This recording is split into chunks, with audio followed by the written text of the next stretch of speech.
പിന്നെ നമ്മൾ വാഗമൺ മുട്ടക്കുന്നിൽ നിന്നെല്ലാം ഇറങ്ങി കുറച്ച് മുന്നോട്ട് വരുമ്പോൾ നമ്മൾ തൈഫൂഡിൻ്റെ ഒരു ടീ എസ്റ്റേറ്റ് ഉണ്ടായിരുന്നു. ഫാക്ടറിയിൽ കയറി ഒന്ന് രണ്ട് തേയിലപ്പൊടിയെല്ലാം വാങ്ങിച്ചതിന് ശേഷം തിരിച്ചവിടെ നിന്ന് ഇറങ്ങി സൈഡിൽ നോക്കുമ്പോഴത്തേന് ഇതാ ഒരു മലയിലൊക്കെ ഇങ്ങനെ മൂടൽ കയറി കിടക്കുന്നു. അവിടെ നിന്ന് നേരെ വണ്ടി കയറി വിട്ട് ഏലപ്പാറ എത്തി. അവിടുന്ന് കുറച്ചുകൂടെ മുന്നോട്ട് എത്തി നമ്മുടെ കുറ്റിക്കാനത്ത് നിന്ന് നേരെ തേക്കടി റോഡിലോട്ട് കയറി ചെല്ലുമ്പോഴത്തേനും ഒരു ഹോട്ടൽ കണ്ടു. അവിടെ ഇറങ്ങി നല്ല ഫുഡ് കഴിക്കാൻ വേണ്ടി എല്ലാവരും കൂടെ കയറി. ഞാനാണെങ്കിൽ ബിരിയാണി ഓർഡർ ചെയ്ത് അവരെല്ലാം ഊണായിരുന്നു. കാരണം ഞാൻ എവിടെ ചെന്നാലും ബിരിയാണീസ് ഒരു ഇഷ്ടപ്പെട്ടുകൊണ്ട് വെറൈറ്റീസ് ഇങ്ങനെ ട്രൈ ചെയ്തുകൊണ്ടിരിക്കും. അതിനുശേഷം അവിടെ നിന്ന് ഞങ്ങൾ നേരെ ഇറങ്ങി തേക്കടി പെരിയാർ റിസർവിലോട്ടുള്ള ലൊക്കേഷൻ വിട്ടു. തിരിച്ചു പോകുന്ന വഴിക്കാണെങ്കിൽ അവിടെ ചെന്ന് വണ്ടിയെല്ലാം പാർക്ക് ചെയ്തതിന് ശേഷം നേരെ അവരുടെ ബസ്സിലാണ് നമുക്ക് ഉള്ളിലേക്ക് പോകാൻ പറ്റുന്നത്. അവിടെ ചെന്ന് ടിക്കറ്റ് എടുത്ത് ഒരാൾക്ക് 75 രൂപയാണ്. തിരിച്ച് ഞങ്ങളെല്ലാം വണ്ടിയിൽ കയറി അകത്തേക്ക് കയറി ചെല്ലുമ്പോഴത്തേനും തുടക്കം തന്നെ നമുക്ക് ഒരു മാനയെ കാണാൻ പറ്റി. തിരിച്ച് അവിടെ നിന്ന് കുറച്ചുകൂടെ മുന്നോട്ട് കയറി ചെല്ലുമ്പോഴത്തേനും ഒന്ന് രണ്ട് പന്നിയും അത് കണക്കിന് മാനാണോ മ്ലാവാണോ എന്താണെന്ന് എനിക്ക് കറക്റ്റ് അറിയില്ല, ആ സ്പേഷ്യസിൽ പറ്റി ഒരെണ്ണത്തെ കണ്ടു. അങ്ങനെ ഓരോ കാഴ്ചകളെല്ലാം കണ്ട് നേരെ അകത്തേക്ക് ചേർച്ച് ചെന്നപ്പോഴത്തേനും നമ്മൾ ആ ബോട്ടിങ്ങിനുള്ള സമയം കഴിഞ്ഞുകൊണ്ട് അകത്തേക്ക് ഇറങ്ങാൻ പറ്റത്തില്ല.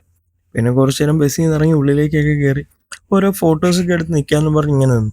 സാധാരണ ഈ ഉണക്ക് സമയമാകുമ്പോഴത്തേനും ഈ പെരിയാർ റിസർവിൻ്റെ ഉള്ളിൽ ഈ നമ്മളെ ബോട്ടിംഗ് ഒക്കെ നിർത്തുന്ന ഭാഗങ്ങളിലൊക്കെ ആയിട്ട് ആനയും കാട്ടുപോത്തുകളും എല്ലാം വന്ന് നിൽക്കും.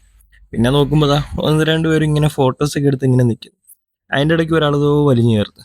തിരിച്ചു പിന്നെ ഞങ്ങൾ അവിടെ വന്ന് കുറച്ച് നേരം വെയിറ്റ് ചെയ്ത് നിൽക്കുമ്പോഴത്തേനും തിരിച്ച് ഇങ്ങോട്ട് ഇറങ്ങാനുള്ള ബസ്സിനുള്ള ക്യൂ അവിടെ സ്റ്റാർട്ട് ചെയ്തു. അതിനുശേഷം ഞങ്ങൾ ബസ്സിൽ കയറി വരുമ്പോൾ ആ ഒരു കരിങ്കുരങ്ങ് ഇങ്ങനെ നിൽക്കും.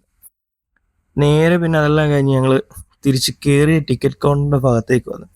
അവിടെ വന്ന് ബസ്സിൽ നിന്ന് ഇറങ്ങി തിരിച്ച് ഞങ്ങൾ നേരെ കാറിലേക്ക് കയറി പാർക്കിങ്ങിൽ നിന്ന് വണ്ടി എടുത്ത് നേരെ അവിടെ നിന്ന് വിട്ടു. പോകുന്ന വഴിക്കാണെങ്കിലോ നല്ലൊരു ചായക്കട കണ്ടു. തിരിച്ച് അവിടെ കയറി. കാരണം എന്ന് വെച്ചാൽ നമ്മളെ റിപ്പിളിൻ്റെ ഔട്ട്ലെറ്റിൻ്റെ ഭാഗം തന്നെ ആയിരുന്നു.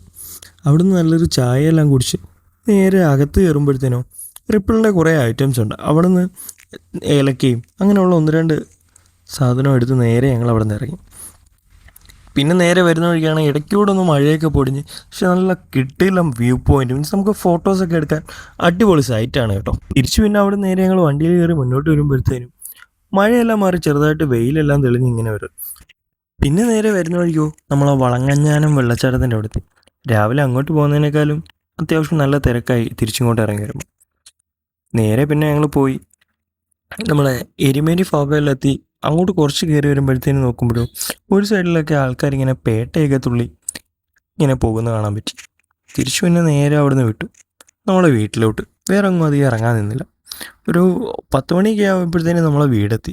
തിരിച്ചു പിന്നെ വണ്ടിയെല്ലാം അകത്ത് കയറ്റി നേരെ നല്ലൊരു റെസ്റ്റിന് വേണ്ടി പോയി. ഇനിയിപ്പോൾ നമ്മൾ അടുത്ത വീഡിയോസ് വരും. മാക്സിമം ഒന്ന് സപ്പോർട്ട് ചെയ്യുക.